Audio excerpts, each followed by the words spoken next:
Let me ask you something that nobody talks about honestly. Have you ever been in a situation where someone said something to you, something cutting, something disrespectful, something designed to get under your skin, and in that exact moment, your whole body lit up like a fire? Your jaw tightened, your heart rate jumped, your mind started racing through every possible thing you could say back. And right there, in that split second, you had a choice that could change everything. And most of the time, people make the wrong one. Not because they're weak, not because they're bad, but because nobody ever taught them what to actually do in that moment. That's exactly what today is about. And I promise you, by the time we're done here, you will never respond to provocation the same way again. The first thing you have to understand, and this is the foundation of everything, is that when someone tries to provoke you, they are not actually talking to you. They are talking to your reaction. Think about that for a second. The person who insults you, the coworker who dismisses your idea in front of everyone, the family member who always knows which button to push, none of them are targeting you. They are targeting the version of you that reacts, because a reaction gives them power. A reaction confirms to them that they have control over you. And the moment you understand that, something shifts inside you. You stop seeing the provocation as an attack and you start seeing it as a test. And tests can be passed. Now, here's where most people go wrong. They think staying calm means being passive. They think it means swallowing your feelings, nodding your head, and walking away like a doormat. That is not what I'm telling you. Staying calm is not weakness. In fact, it is the most powerful thing a human being can do under pressure. When everyone around you expects you to explode and you don't, you just look at them steady, unbothered, present. That is a level of self-mastery that most people spend their entire lives chasing and never reach. Real calm is not the absence of emotion. Real calm is having emotion, feeling it fully, and choosing not to be controlled by it. That distinction will change your life. So let's go deeper, because understanding this intellectually is one thing, but we're talking about something that happens in real time in your body before your brain even catches up. When someone provokes you, the part of your brain called the amygdala, which is basically your internal alarm system, fires instantly. It floods your body with cortisol and adrenaline. Your heart speeds up. Your muscles tense. Your thinking narrows. This is called the amygdala hijack, and it happens in milliseconds. Your prefrontal cortex, the part of your brain responsible for logic, perspective, and measured responses, it gets temporarily overridden.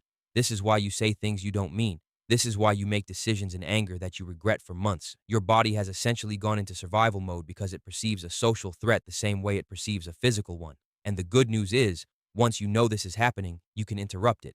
Here is the single most powerful technique I want you to take from everything I say today. It is simple, it is free, and it works every single time when you actually do it. The moment you feel that heat rise in your chest, the moment that familiar tension creeps into your jaw or your shoulders, pause and take one slow, deliberate breath. Not a dramatic breath, not a gasp. Just one slow inhale through your nose, hold it for 2 counts, and exhale through your mouth. That's it. That single breath does something that no amount of willpower can do on its own. It activates your parasympathetic nervous system, which is the biological opposite of the fight or flight response. In physiological terms, it sends a signal to your brain that you are safe. And when your brain believes you are safe, it stops hijacking your response and hands the controls back to you. One breath, that's the gateway. But let's talk about what happens after the breath, because that's where most people still stumble. After that pause, your mind is going to want to fill the silence with something. And the default response that most people reach for is a defensive one: explaining yourself, justifying, arguing back. And I want you to understand why that is the trap. When you defend yourself against a provocation, you are accepting the frame that the other person set.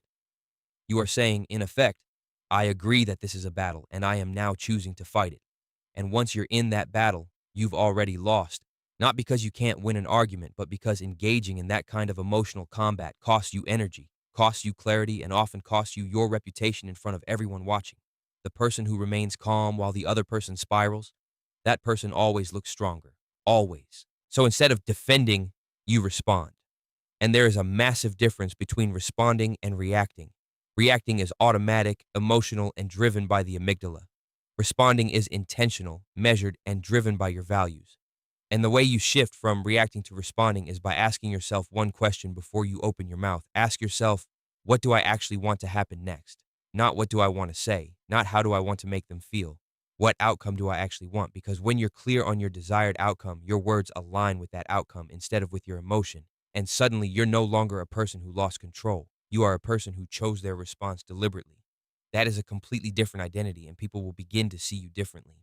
Now let's talk about the types of provocateurs because not every person who tries to provoke you is doing it for the same reason. Some people provoke out of pain. They are hurting so deeply inside that making other people react gives them a temporary feeling of control or relevance. These people are not enemies. They are broken in ways you can't fully see. And understanding that doesn't mean excusing their behavior. It means you stop taking it personally. When you stop taking it personally, the sting goes away. When the sting goes away, the reaction goes away. And without a reaction, the provocateur has nothing. They are essentially throwing punches at air and eventually they stop. Not because you defeated them, but because you refuse to play the game. Then there are the competitive provocateurs. The ones at work, in social situations, or even in your family who use provocation as a way to establish dominance. They say something dismissive about your idea. They undercut your success. They make a joke at your expense in front of others. These are people who feel threatened by you, even if you never ask them to feel that way. And the most counterintuitive thing I can tell you is that the best response to this kind of person is not to compete back. It is to be completely, genuinely unbothered. Not performed unbothered, actually unbothered. Because when you try to perform calm, people see through it. But when you are genuinely secure in yourself, genuinely connected to your own sense of worth and direction, then what someone else says about you or to you simply does not carry the same weight. You're not ignoring them. You're just not giving them the currency they're asking for. Here's something that took me a long time to understand, and I want to give it to you right now so you don't have to wait as long. Your emotional reaction to a provocation tells you something important about yourself, not about the other person, about you. When something someone says lands like a dart and sticks, it's usually because some part of you already believes what they said or fears it might be true. Think about that honestly.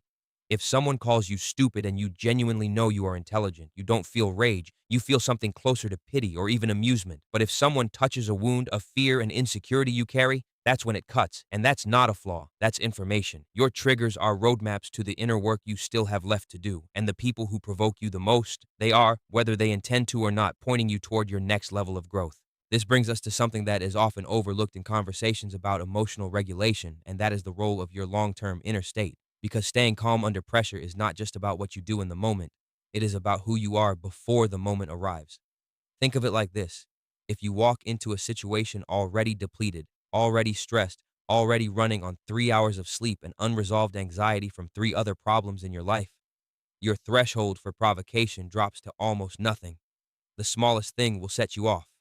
But if you walk into that same situation having slept well, having spent time in the morning grounding yourself, having clarity about your values and your direction, you carry a buffer.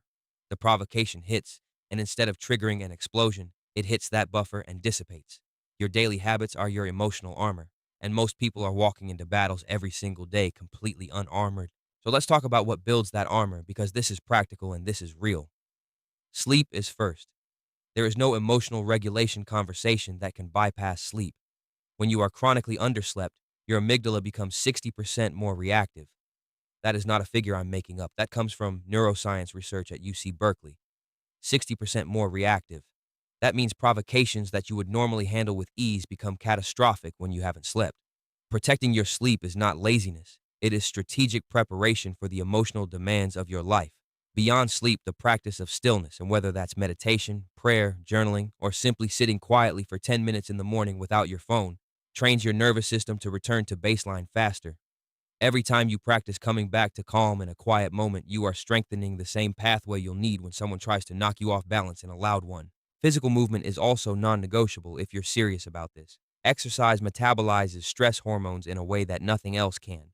When your body carries unexpressed stress, tension that has nowhere to go, it lowers your emotional threshold.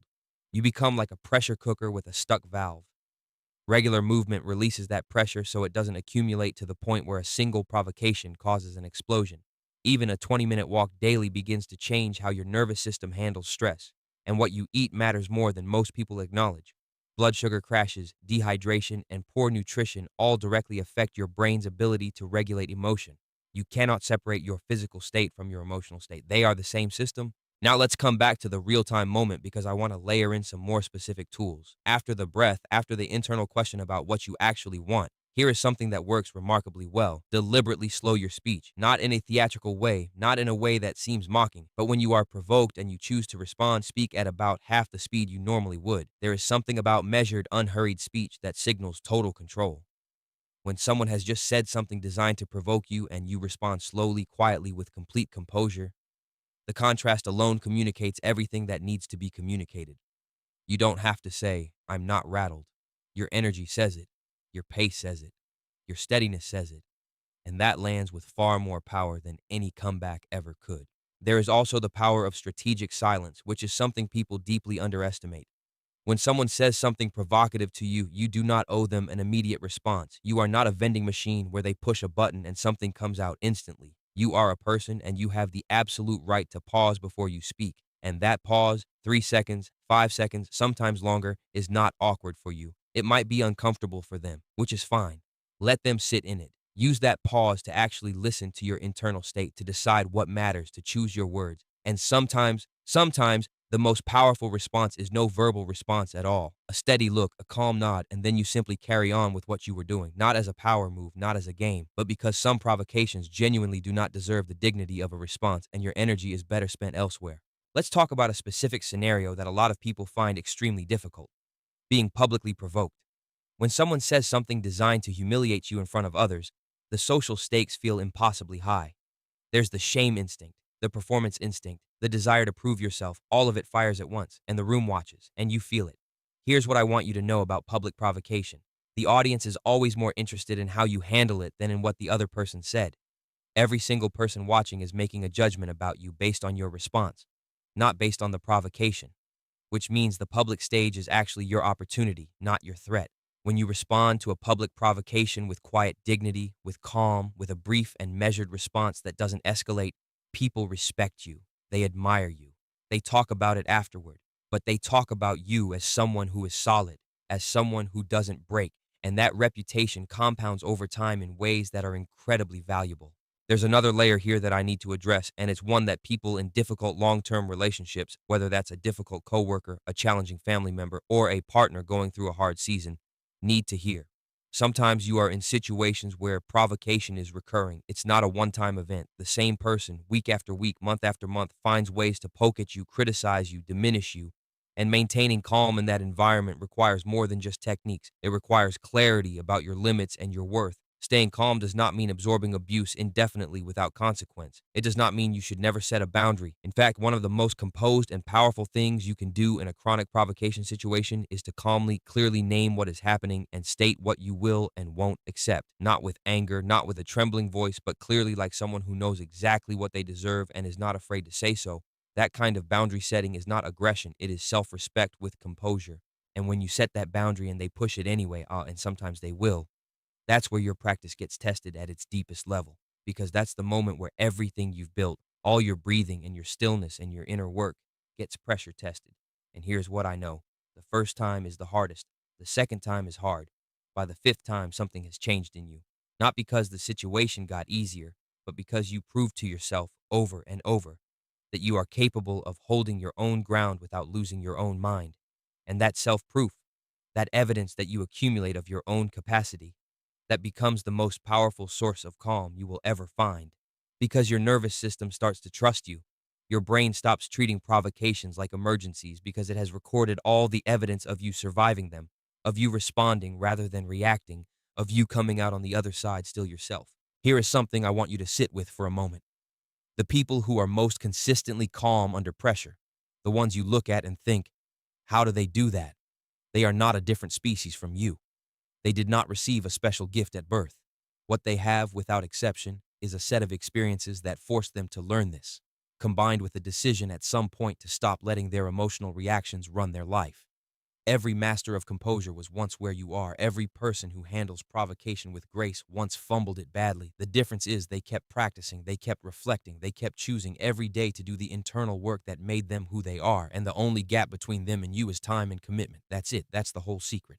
Let's talk about one more thing that rarely gets covered in conversations like this, and that is the internal narrative you carry about yourself. Because your response to provocation is always downstream of how you see yourself. If your internal narrative is, I need people to respect me to feel okay, then disrespect will always feel like a crisis. If your internal narrative is, what others think of me determines my worth, then criticism will always feel like an attack on your existence. But if your internal narrative says, I know who I am, I know what I value, and I don't require external validation to feel secure, then provocation loses most of its power before you even have to manage it. Building that narrative is long, patient work. It doesn't happen overnight. It is built through small acts of integrity every day, moments where you choose what's right over what's comfortable, where you follow through on what you said you would do, where you treat yourself with the same respect you try to give others. Identity is earned, and when your identity is solid, your composure is automatic. There's also the practice of perspective shifting that I want to give you as a real tool. In the heat of a provocation, your brain zooms in. All of your attention narrows to this moment, this person, this threat, and everything feels enormous. One of the most effective things you can do is deliberately zoom out. Ask yourself, will this matter in 5 years? Not sarcastically, but genuinely. Imagine yourself 5 years from today, looking back at this moment. How important does it actually feel? In almost every case, what feels catastrophic right now will be forgotten in 5 years. Not everything. Some situations are genuinely significant, but the vast majority of provocations that send people into spirals are, in the grand scope of a life, tiny. And knowing that, accessing that longer view in the moment deflates the urgency of the reaction. It gives your prefrontal cortex room to breathe and engage again. I also want to address the role of empathy. Not because you owe empathy to people who are trying to hurt you, but because empathy is one of the most effective tools for short-circuiting your own emotional reaction. When you are provoked, if you can find even a small thread of genuine curiosity about what is driving this person's behavior, what pain they are in, what fear is underneath their aggression, what wound is speaking through their words, it creates a shift in your inner state. You move from a defensive position to a slightly more curious one, and curiosity and anger cannot fully coexist.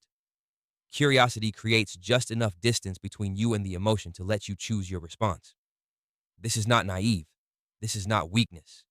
This is sophisticated emotional intelligence, using your understanding of human behavior to regulate your own. Let me tell you what composure actually looks like in practice, because I want this to be vivid for you. Picture two people in a meeting. Someone makes a snide comment directed at one of them, dismissing their work, undermining their idea in front of everyone.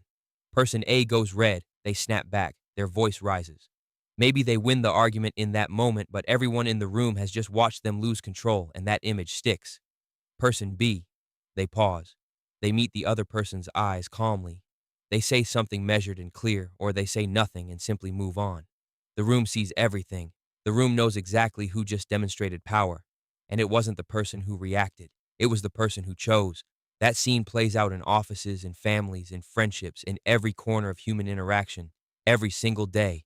And you get to decide which person you are, every time. The last thing I want to leave you with today, and I want it to really land, is this. Every single time you respond to provocation with composure, you are not just winning a social interaction, you are literally rewiring your brain. Every calm response lays down a neural pathway. Every choice to breathe instead of snap strengthens a circuit. Every moment of choosing your response over a reaction builds a new default. The brain is not static. It is not fixed. The science of neuroplasticity tells us that our brains change based on what we repeatedly do. And that means the person you are right now, the one who maybe still struggles with staying calm, who still gets rattled more than they want to, that person is not permanent. You are building a new version of yourself with every single decision. And that version, the one who can stand in the middle of someone else's storm and remain steady, who can be challenged and insulted and dismissed and still choose clarity over chaos, that version of you is not far away. They are one consistent choice at a time, starting right now, starting today, starting with the next moment someone tests you, and the breath you take before you decide what happens next.